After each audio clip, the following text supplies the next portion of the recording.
NFL Chris Sims NFL lead analyst September 7, 2017 Jim McIsaac Getty Image Fan I played quarterback in the NFL. Week 1 was always exciting. Yet, it was also a little bit scary. You've spent so much time in the off-season planning that you almost feel over-prepared. At the same time, though, you know the opposing defense is going to throw out 2 or 3 curveballs, things you've never seen on film, that could really mess you up. It can be nerve-wracking. This is the most exciting time of year for fans and for players, except, of course, during the playoffs, because there really is a lot at stake in Week 1. In my experience, there's nothing more tense than a football building after a 0-1 start. Coaches and players know that another loss and a 0-2 start make it extremely difficult to make the postseason. This is why there is a ton of pressure, more than most realize, to start the season off with a win. If there wasn't pressure, there wouldn't be importance. This is the beauty of the NFL. Every game matters, even the first one. So which teams are going to come out with a win, and which will face the pressure of a 0-1 start? I'm going to dig through the Week 1 slate and try to determine exactly that. Jim Rogish Getty Image Fan Thursday at 8:30 p.m. ET/NBC, Gillette Stadium, Foxborough, Massachusetts. Let's not dance around on this one. It's the New England Patriots. It's Bill Belichick. It's Tom Brady. It's the season opener, being played under New England's 5th and newest championship banner. New England is the cream of the crop in the NFL. While the Kansas City Chiefs have a lot of talent on their roster, their defense can be a liability. It is certainly capable of making game-changing plays, but the amount of yards and big plays they've given up in the preseason, and even dating back to last year, is alarming. I just don't see any way the Chiefs can win this game, unless there are a couple of Marcus Peters pick-sixes or Tyreek Hill punt return touchdowns. Prediction: Patriots 34, Chiefs 20. Mike M. and Getty Images. The game between the Tampa Bay Buccaneers and the Miami Dolphins, originally scheduled for Sunday at 1 p.m. ET, has been rescheduled for November 19 due to Hurricane Irma. The NFL released a statement Wednesday, part of which read: The NFL announced yesterday that in the interest of public safety in light of the continuing state of emergency, the league, in consultation with state and local officials as well as both clubs, would not play an NFL game in South Florida this week. Our thoughts and prayers are with everyone in the impacted area. Al Pereira Getty Image Fan Sunday at 1 p.m. ET/CBS, New Era Field, Orchard Park, New York. This is definitely one of those 5,050 games. Both the New York Jets and Buffalo Bills have pretty good defenses. Both are fairly strapped when it comes to weapons on the offensive side of the ball. It does appear that Tyrod Taylor will be able to start at quarterback for the Bills, which is good news for Buffalo fans. However, I'm still going to go with the Jets here. The New York offense has looked good when Josh McCown has been under center. The Jets' defense is still pretty special, even after trading away Sheldon Richardson. In addition, I believe Todd Bowles is more desperate at this point in his career than Sean McDermott is. It's more important for his job security to win in Week 1. The Jets go into Buffalo and win a close one. Prediction: Jets 20, Bills 17. Joe Sargent Getty Image Fan Sunday at 1 p.m. ET/CBS, First Energy Stadium, Cleveland, Ohio. It's been really exciting to watch the new-look Cleveland Browns in the preseason. Hugh Jackson and the Cleveland front office deserve a ton of credit for completely transforming this team in a little over a year. The Browns' defense, in particular, has a chance to be very good this season. Regardless, the reality of the situation is that the Pittsburgh Steelers are a Super Bowl contender, and the Browns were a 115 team last year. The Browns are starting a rookie quarterback in DeShone Kizer. The Steelers are starting a guy named Ben Roethlisberger. With Le'Veon Bell and Martavis Bryant back in the lineup, Roethlisberger is going to have too many weapons at his disposal for Cleveland to overcome. It's simply too much to ask of Kizer to keep pace, especially against a defense with a strong front seven and creativity on the back end. Prediction: Steelers 27, Browns 13. Frederick Breedon Getty Image Fan Sunday at 1 p.m. ET/CBS, Nissan Stadium, Nashville, Tennessee. If the Tennessee Titans want to sell to the public that they're a legitimate playoff team, then these are the types of games they have to win. Tennessee is going against an Oakland Raiders defense that isn't good. It isn't good against the run. It isn't good against the pass. Now, the passing game isn't the strength of the Tennessee offense. However, Marcus Mariota should be able to produce enough of an aerial assault to scare the Raiders and keep their defense honest against the run. Conversely, the Titans have improved their pass defense enough to get some stops on Derek Carr and the explosive Oakland passing attack. Plus, Tennessee should want a measure of revenge for last year's 17-10 loss that could have easily been a win.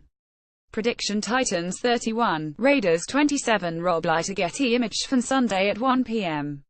ET Fox, FedEx Field, Landover, Maryland. The Philadelphia Eagles should have the overall advantage in this matchup. The one concern would be a questionable Philadelphia secondary against the weapons of the Washington Redskins' passing offense. However, it's hard to really like what we've seen from the Washington offense in the preseason. It feels like quarterback Kirk Cousins and head coach Jay Gruden, who is now responsible for play calling, are still trying to get on the same page. Plus, the Redskins were too often pushed around in the preseason. The Eagles, on the other hand, have been a team that has pushed everyone around. The Eagles' offensive and defensive lines are both impressive and should be able to control Washington on both sides of the ball. With new weapons around Carson Wentz, the Eagles should have the firepower to outlast the Redskins. Prediction: Eagles 24, Redskins 20. Tim Warner, Getty Image from Sunday at 1 p.m.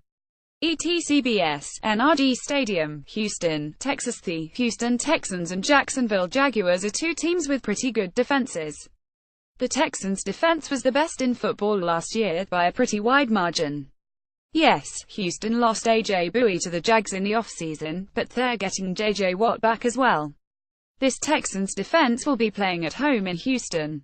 With Hurricane Harvey on everyone's mind, there's going to be a lot of emotion on the field, and the stadium is going to be rocking. Oh yeah, and it's Blake Bortles and the Jaguars' offense on the other side of the field. This should be a low-scoring game because of the defenses involved. Yet even a relatively inexperienced Tom Savage seems more capable of moving the ball consistently than Bortles. Expect Houston to do just enough to come out on top. Prediction: Texans 13, Jaguars 10. Kevin C. Cox, Getty Image from Sunday at 1 p.m. ET Fox, Ford Field, Detroit, Michigan. Here's the big issue with the Detroit Lions. Is there anything elite about the team other than Matthew Stafford? The Lions have made improvements to their offensive line and should have an improved run game, but the Arizona Cardinals just have more playmakers all over the field. Whether it's David Johnson and Larry Fitzgerald on offense or Chandler Jones and Tyrann Mathieu on defense, the Cardinals have elite players all across the roster. This should be a close football game. At the end of the day, however, I have to side with the mind of Bruce Arians and the fact he has more game changers on his team. If he's at the top of his game, Carson Palmer is certainly capable of matching Stafford. Arians and his playmakers will make the difference. Prediction: Cardinals 27, Lions 21. Kevin C. Cox, Getty Image from Sunday at 1 p.m. ET Fox, Mercedes-Benz Stadium, Atlanta, Georgia. Go ahead and be shocked if you want, but this is my upset of the week. This is a trap game for the Atlanta Falcons, who weren't overly impressive in the preseason. The Falcons will be playing the Chicago Bears on the road, in a loud stadium, on the slow grass of Soldier Field. The Bears are the bigger team, and they've had the entire offseason to game plan for an Atlanta defense that is pretty basic. More importantly, this is the first NFL game for Falcons offensive coordinator Steve Sarkisian. This isn't Vic Fangio's first rodeo. The Bears are very talented up front defensively. That's scary for the Falcons because the line hasn't looked good. If Atlanta cannot find a way to run on the Bears, Chicago is going to be able to utilize safer coverages against the pass. I think the Bears do just enough on both sides of the ball to pull off a shocker. Prediction: Bears 20, Falcons 17. John Grishop, Getty Image from Sunday at 1 p.m. ET-CBS, Paul Brown Stadium, Cincinnati, Ohio. If you've followed me at all during the offseason, you know I really love this Baltimore Ravens team. Yet this is a Cincinnati Bengals team that has won 5 of the last 6 and 6 of the last 8 against it. Cincinnati is simply one of the few teams in football who won't be intimidated by the Ravens. Cincinnati also has some sneaky talent on it. The Bengals could be headed back to the postseason if they can get off to a fast start to the season. They'll be looking to do so against their division rival.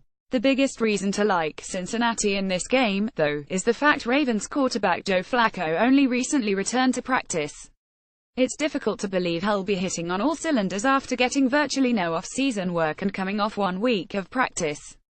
As long as the revamped Cincinnati offensive line can hold its own and stop the Ravens' defense from ruining the game, the Bengals should win.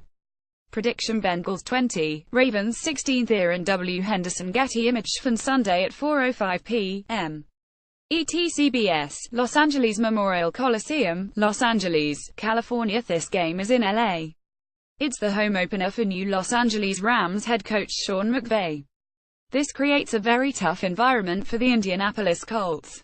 While I like a lot of things the Colts have done to their roster over the past year, it's just too hard to put any real faith in Scott Holtzian, even in a duel with Jared Goff.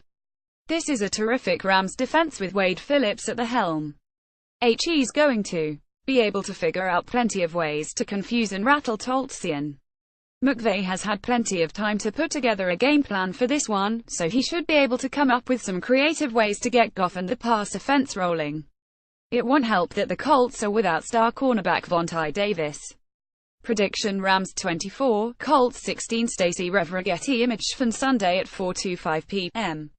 ET. Fox, Lambeau Field, Green Bay, Wisconsin. This is easily one of the best matchups of Week 1. It's never easy to go to Lambeau Field and beat Aaron Rodgers and the Green Bay Packers. The Seattle Seahawks learned that last year. However, Seattle is the type of team that's going to remember losing, and it's a far better team than it was a year ago. The Seahawks look the best they have in years. They haven't fixed every problem along the offensive line, but the unit is better. There are more weapons around Russell Wilson than HES possibly ever had, and Wilson is playing the best ball of his career. Of course, we know about the Seattle defense, which recently added Sheldon Richardson. The secondary should be looking to bounce back from last year's performance at Lambeau. The Seattle defense was embarrassed in that 3,810 loss. It won't happen again. Prediction: Seahawks 28, Packers 24. Street Getty Image from Sunday at 4:25 p.m. ET. Fox, Levi's Stadium, Santa Clara, California. There are two things that play into my evaluation here. The first is that Carolina Panthers quarterback Cam Newton threw just 2 passes in the preseason. Coming off a shoulder surgery, that's a scary proposition. I don't care if your nickname is Superman. It's hard to envision him having a special day on Sunday with that much rust. The second thing is that there is more talent and there are more weapons on this San Francisco 49ers team than people realize. The 49ers also have a play caller in Kyle Shanahan, who is the best play designer in the NFL. This being a home game to kick off the Shanahan regime plays into the game for San Francisco as well. So does the Panthers having to travel across the country. I'm calling for an upset. Prediction: 49ers 23, Panthers 21. Jim McIsaac. Getty Image from Sunday at 8:30 p.m. ET. At Stadium, Arlington, Texas. It looks like Ezekiel Elliott will get to play for the Dallas Cowboys on Sunday. Even with Elliott on the field, though, the New York Giants match up extremely well with the Cowboys. That's why the Giants handed Dallas 2 of its 3 losses last season. The Giants have a defensive line that is capable of playing the vaunted Cowboys line to a stalemate. Just consider the fact Elliott only had 158 yards on 44 carries in 2 games against New York last year. The Giants also have one of the best secondaries in football.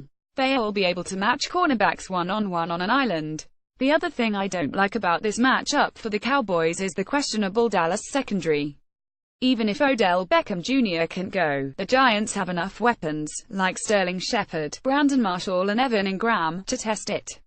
In addition, the Cowboys don't have quite enough talent up front to take full advantage of New York's poor offensive line. Prediction: Giants 27, Cowboys 24. Jonathan Bachman. Getty Image from Monday at 7:10 p.m.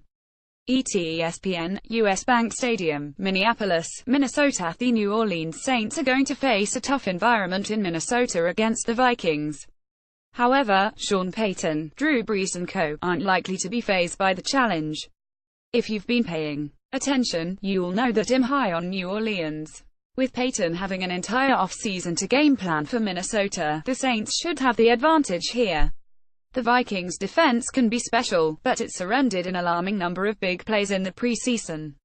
With the Saints coming to town, that's a huge concern. On the flip side, the Saints have really improved on the defensive side of the ball. While the Minnesota offense should be better than it was in 2016, the New Orleans defense is going to be better too. Since Brees has more weapons at his disposal, I like the Saints on the road. Prediction: Saints 31, Vikings 21. Rob Leiter, Getty Image Fan, Monday at 10:20 p.m. ET. ESPN Sports Authority Field at Mile High, Denver, Colorado. This is really a pretty evenly matched football game. While the Denver Broncos do have a dominant defense, we know Philip Rivers and the Los Angeles Chargers have what it takes to overcome it. The Chargers won 2,113 at home last season. The Broncos have a slight edge here, though, because they're playing at home. The Denver defense plays better at home and should be able to control the game better than it did in San Diego last year. Another factor in this game is Broncos offensive coordinator Mike McCoy. He was fired by the Chargers after the 2016 season and should be looking to stick it to his former team. These things play into games a lot more than people realize. He should be able to get enough out of his offense to come out on top. Prediction: Broncos 23, Chargers 20.